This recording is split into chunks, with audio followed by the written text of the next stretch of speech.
How's it going, everybody? Today I have a really cool announcement to make regarding the Quake Bass. About a month ago, I had a rather large audio company reach out to me asking if I wanted to make a Quake Bass contact library with them. And after a little bit of discussion with them and kind of talking about what the terms would be, it was really easy for me to say yes. Let's just say that. They offered me a really great deal, and I'm going to be making a fully featured, like top of the line Quake Bass sample instrument.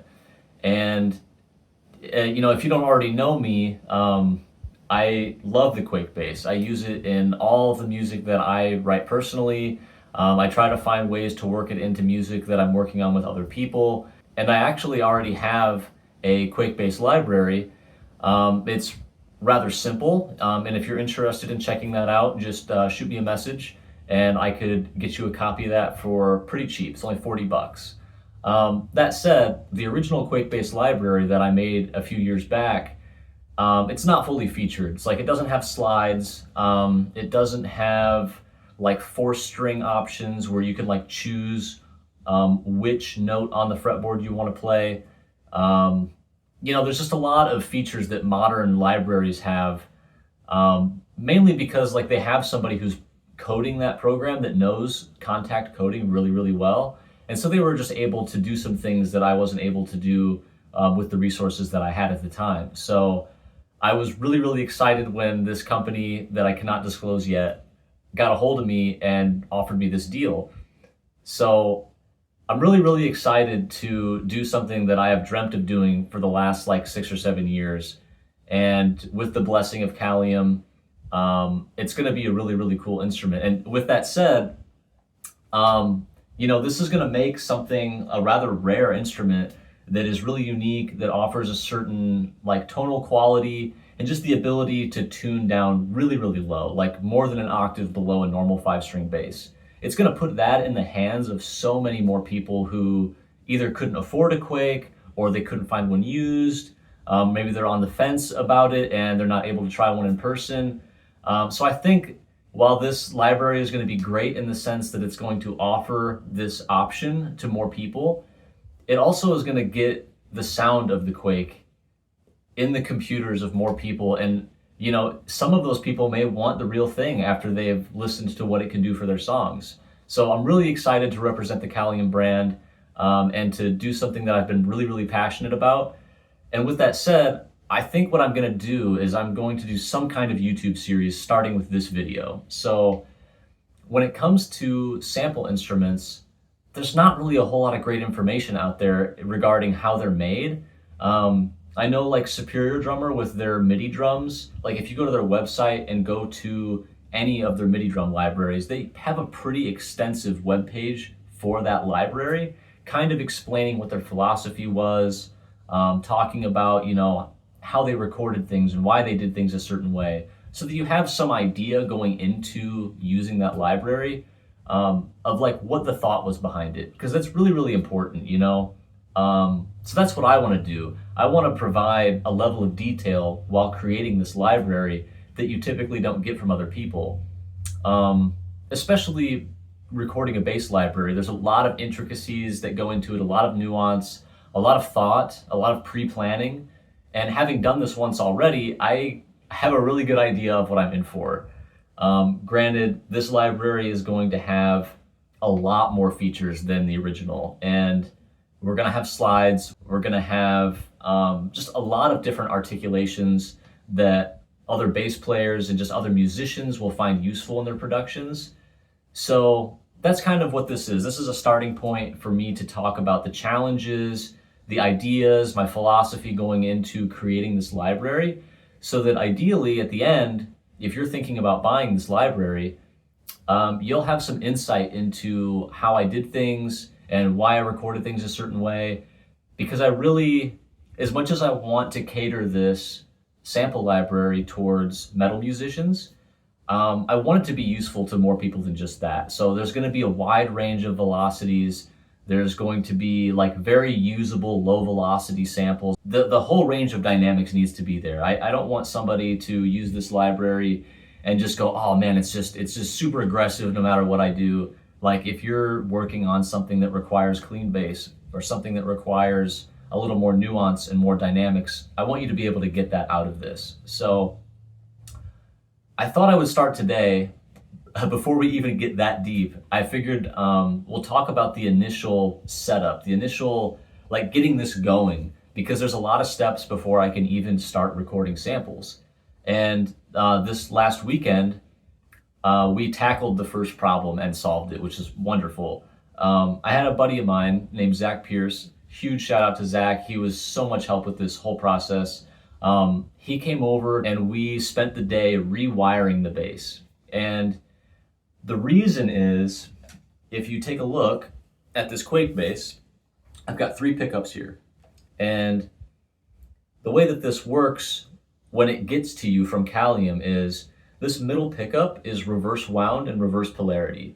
And what that means, if you're not super electronically savvy, is that these 2 pickups together form a humbucker and cancel out noise, and so do these. And so you've got a humbucker here and a humbucker here shared by this middle coil. And so typically the way it works is you would have volume controls for both of the outside pickups, and you'd be able to blend between the 2 humbucker sounds using the 3 pots that are here on the bass. Now what we've done, well, before I talk about what we've done, we want everybody who purchases this library, we want you to have the authentic Quake sound. We're not going to mess with the samples, at least for the DI part of the sample library. We want you to be able to get a DI sound out of this that sounds identical to the bass in real life. So we're not going to alter the DI samples at all. I'm really hopeful and almost entirely positive that there will be some amped sounds and some customization as far as EQ and stuff like that, possibly even some cool bass cab IRs. I've got so many ideas, and the company I'm working with has been so open to pretty much kind of letting me do whatever I want to do to make the library awesome. So this really is a dream deal, I have to say. And so kind of going back to the pickups here, we want to be able to capture all 3 pickups, and we want to be able to give people as many of the pickup combinations as possible. So ideally, you would be able to use any of the 3 single coils, both of the humbuckers, and all on. That's at a minimum what I want to provide for people. And so the question becomes, well, how do we capture all 3 pickups without having to do the entire sampling process more than once? Because with the first library that I did, I want to say I had close to somewhere around 100 hours wrapped up in that. And, you know, that had 4 different velocities for every articulation. There was a lot of round robin samples so that it wouldn't sound robotic. And what I'm going to be doing this time around is much, much more in depth. There's a lot more articulations. There's a lot more to record. There's a lot that they want from me to make this library up to par, at least with their other libraries. So there's going to be a lot of time spent recording. And let's say hypothetically, it takes me 50 hours to record everything. If I have to then go back and switch to a different pickup and do it all again, that's a lot of extra work. So we're trying to solve that problem up front. And my idea was, well, let's take all 3 pickups and let's route them all out separately so that when I plug the bass in, I'm getting a separate input for all 3 pickups. And so that's what we did over the course of last weekend is I had Zach come over. Zach is great at wiring and thinking about wiring and electronics, at least compared to me. Like, I understand nothing about what goes on in here. Like, I don't understand any of that stuff at all. Like, if I open this up, I don't know what I'm looking at. And so he came over with a soldering iron and a bunch of wires and all kinds of stuff so that we could experiment and try some different things. And what we ultimately ended up doing was, first off, we took some samples. We recorded just some random sampling of the bass in all pickup positions and recorded that into Reaper and saved it. And then we unwired everything and rewired it back up. And it took us a few hours. There were some hiccups and some things to figure out, but we got everything grounded properly. And what Zach did was he bought a 3-pin output jack. And I don't know if you can see this in here very good, but there's this little tiny 3-pin output jack in there, and each of those pins is wired separately to each of the 3 pickups. And then he wired up a breakout snake that it's all 3 of those outputs that split out into 3 cables, and it's plugged in here, and I haven't labeled anything yet, so I don't want to unhook anything. But that's what we ended up doing, and so I was able to plug a cable into the bass, and that cable has 3 cords that come off the end of it. And I plug all 3 of those into 3 different inputs of my interface, and we recorded more samples with each of the 3 pickups. And really this experiment is, okay, obviously we can route each pickup separately. Like, there's no question that is possible and doable. But the question is, when we output all 3 pickups separately, let's say I just record a single note and I have all 3 inputs coming in, 1 for each pickup. If I just play a note and then I solo these 2 pickups together, is it going to sound like a humbucker, A? And is it going to cancel the noise out like it should? And then do the same thing here. We'll try these 2 pickups solo together. And are we going to get noise cancellation there as well? And there's a few, I've had just conflicting answers. I've had some trustworthy people tell me that that's not going to work, that combining those signals after they've been recorded is not going to result in noise reduction. I've had some people tell me that it should work. And so I went to Reddit, I went to Facebook groups, and I talked with all the people that I trusted, and I got like an equal amount of conflicting answers on both sides. And so the only way for us to know was to do the test. And so that's really what we did last weekend, is when we got it all wired up and we got it all working and we could record separate output samples, and then we could compare to the samples that we took before we changed the wiring, when we had the true humbucker sounds, and see how much noise reduction happens. And I really, really thought it was going to work. I thought that if we combine the middle pickup and the bridge pickup output in the DAW, we were going to get something close to the sound of a parallel humbucker with the noise reduction.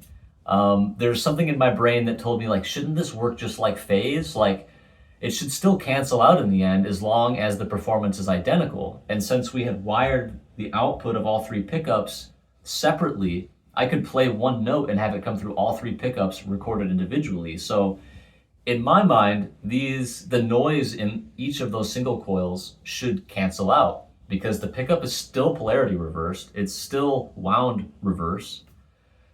I was surprised because when we did the testing, it almost works perfectly. And when I say almost, I mean there is noise cancellation. If I play something that I recorded, if I play those test notes and I solo the middle and the bridge or the middle and the neck together, there is noise reduction there. And it's not as much as when they're electrically connected, but there is still noise reduction. And that's the part that really mattered, is I don't want to use noise reduction plugins if I can get away with it. Because number one, if I entirely kill the noise of a single coil, there's something that's lost in the sound of that single coil. Like, there's going to be some amount of noise. And granted, you don't want to hear it like above a mix. Like, you don't want it to be distracting or annoying or like highly noticeable.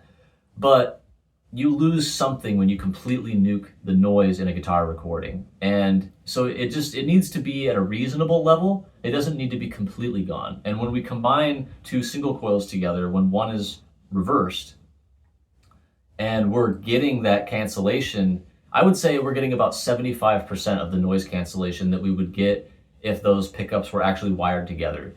And that is acceptable. So the reason why I say it's acceptable is about, 2 weeks ago, in preparation for this testing, I had to replace my PC case.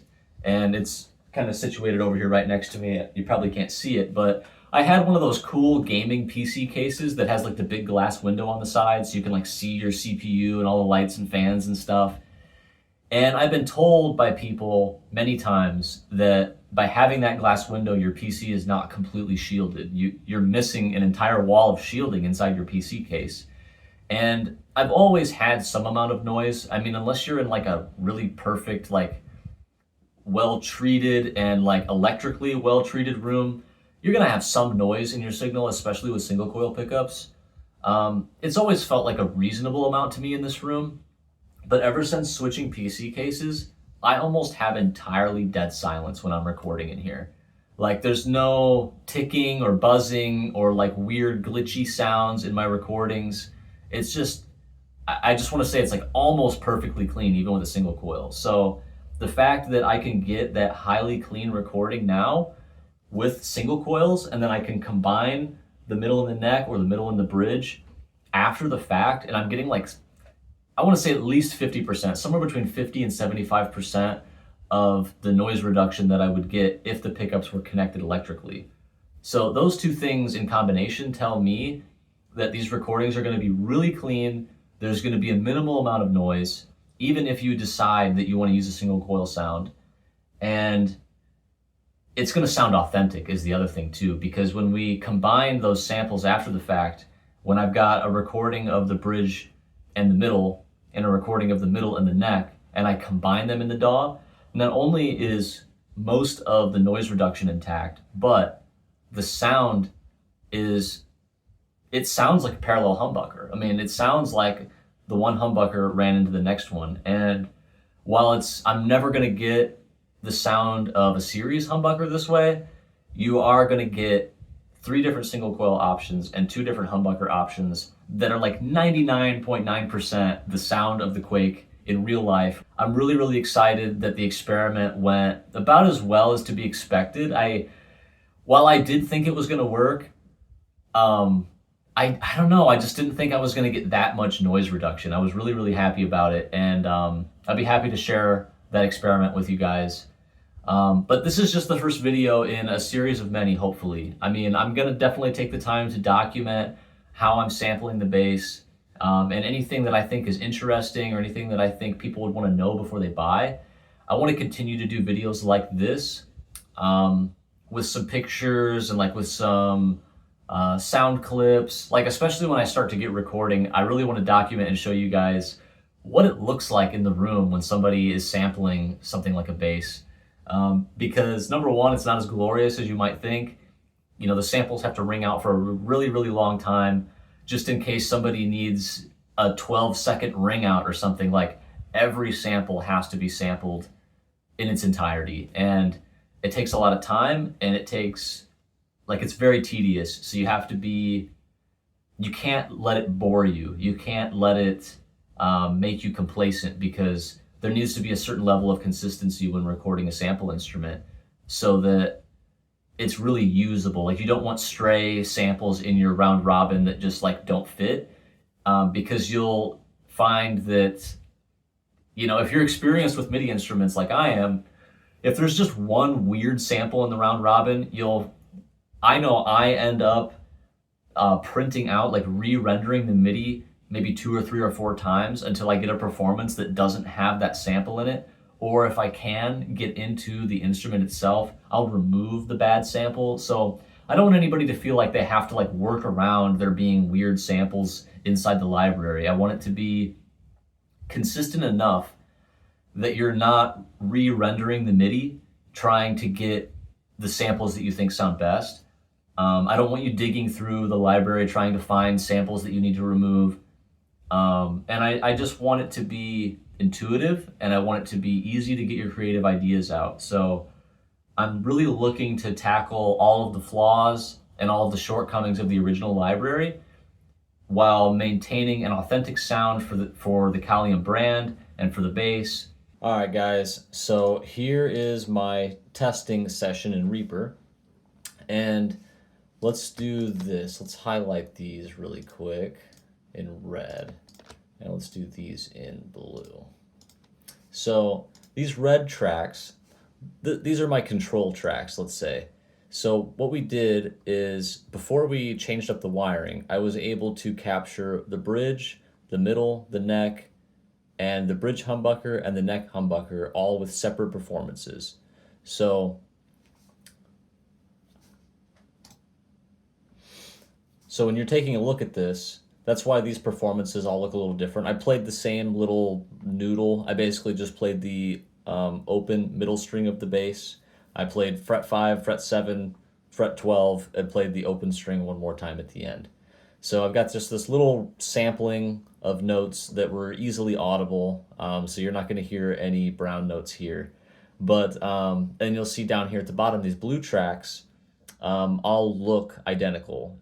So that's, you can tell that these three tracks, that's when we broke out each pickup to its own separate output, and I was able to get perfectly aligned tracks. So we're going to listen to the comparison here, and I'd be interested to see what you guys think. I personally feel like the result that we got from this test is worth using. I think there's a slight compromise in terms of it's not identical to the way the bass sounded before we rewired it, but you'll see for yourself. I don't think it's anything drastic or anything worth being upset about. So here's the bridge in isolation.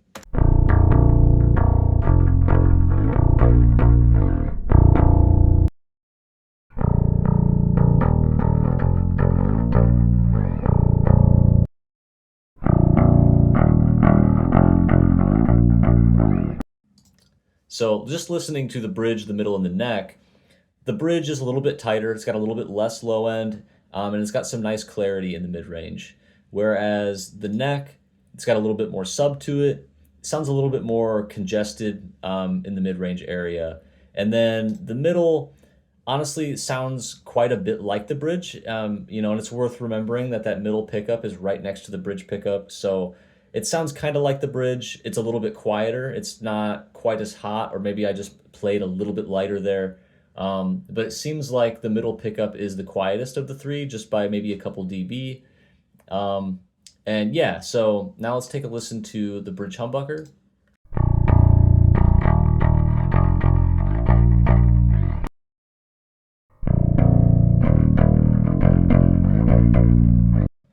So the bridge humbucker is nice and punchy. Again, it has that nice clarity of the bridge, and it just sounds a little bit fuller. Yeah, that neck humbucker really has some nice subbiness to it. And again, just has like this kind of congested sound in the mid-range in comparison to the bridge. So they're both serving different purposes. Let's listen to those one more time.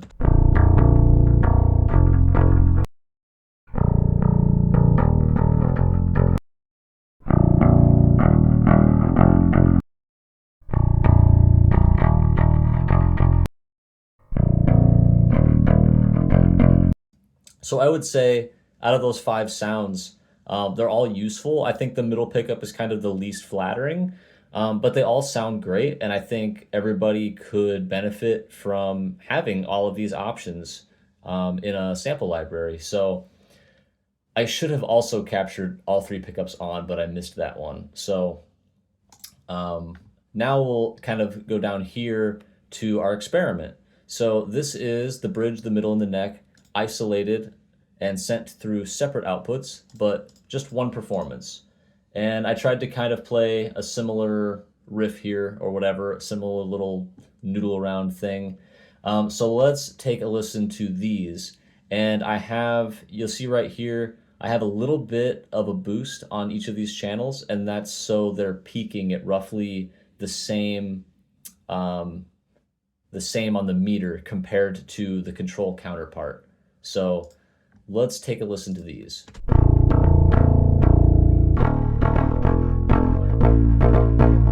It's also a little bit out of tune.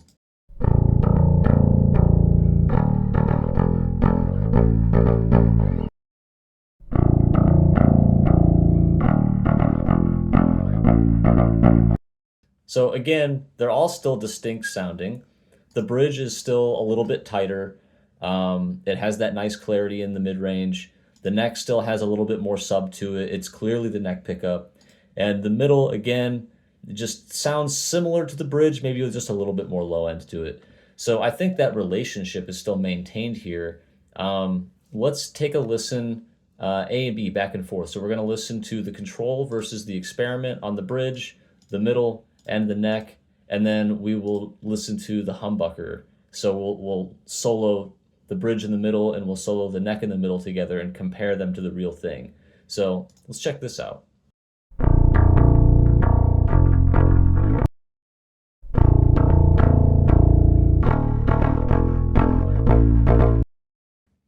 Let's listen to that one more time.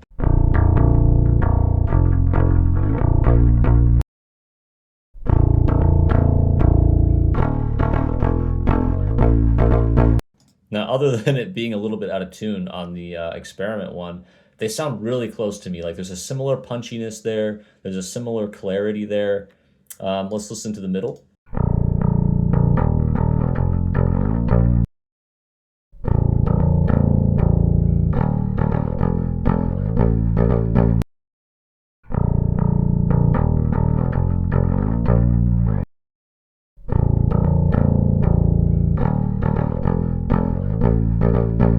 Again, similar to the bridge, maybe just a little bit different sounding.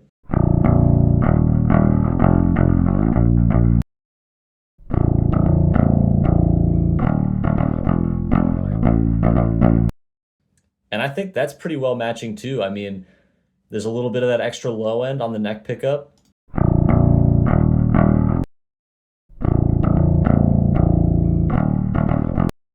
I think it's damn close, man. And now let's check out the humbuckers. Before I do that, I'm going to turn these down a little bit. Just the nature of the way that these stack together. Combining these two is going to naturally be louder than one single track. So I'll try to be a little bit closer there on the perceived volume.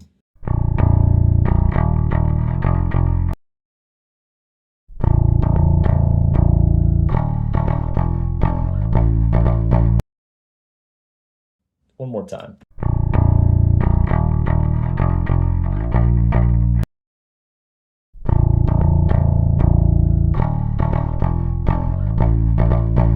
The punchiness, man, the punchiness is really there on the bridge humbucker, even after they've been isolated and combined afterwards. I like that that quality is still there.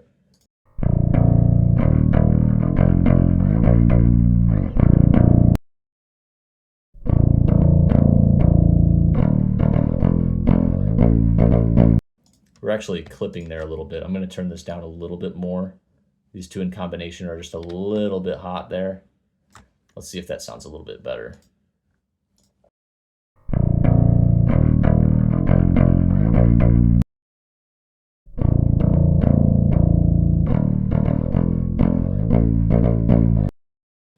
I think that sounds pretty convincing, man. I'm curious to see what you guys think, but I think it's convincing enough. Like, I think it's like within that 90% of being dead on with the way it sounded before we split the outputs of all the pickups out. So I'm really, really happy with this result. And one last thing that we need to take a look at is how does the noise canceling work? So I have here default settings on the B7K loaded up. I'm going to turn that on. And what I'm going to do is I'm going to come down here to the end. Yep, I'm going to come down here to the end of my experiment takes, where I've got a little bit of line noise here at the end of each of these single coils. So let's take a listen to those.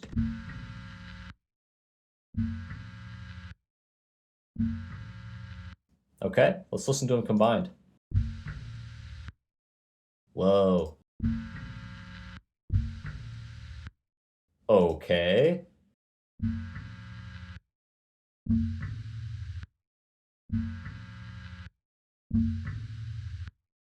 It's not perfect noise reduction, but there is noise reduction there. I would say like between 50 and 75%. That's pretty substantial in my opinion. And then let's just, for for entertainment's sake, let's check out the bridge in the neck.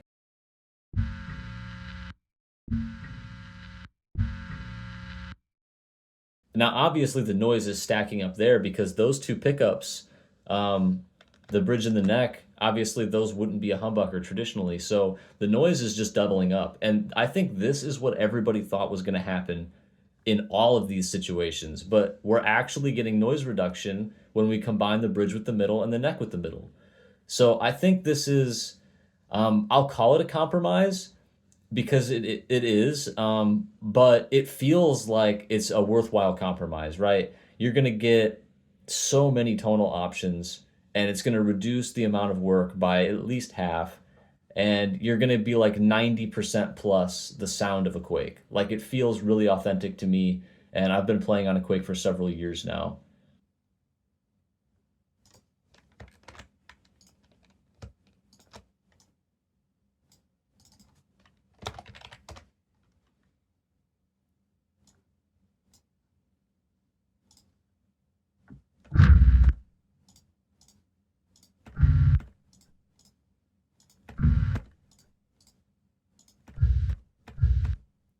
There's even a little bit of noise on the bridge humbucker when it's actually wired as a bridge humbucker. And compare that to this.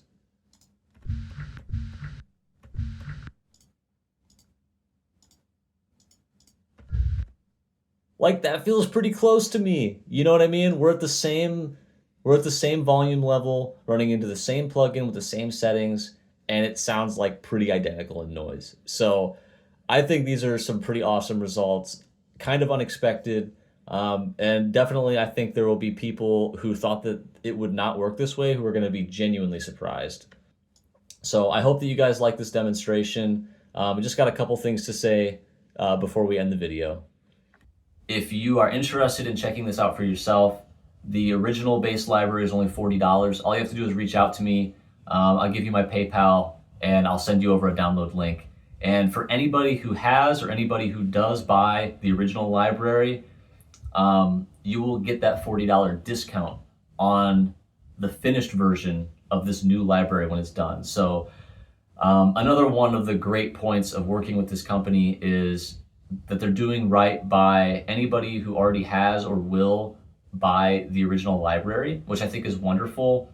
You guys have been awesome. I think I've sold somewhere around 100 copies of the original library, and those 100 people, I cannot thank you guys enough because it's led me to where I am today. And I'm very, very grateful to have even had the support of 100 people. I think that's just insane. And if I can give back to you guys, which they're allowing me to do, that's exactly what I'm going to do. Not only am I going to deliver on the promise of giving you an insanely awesome Quake Bass library that you can use to tune an octave below any 7, 8, or 9 string guitar.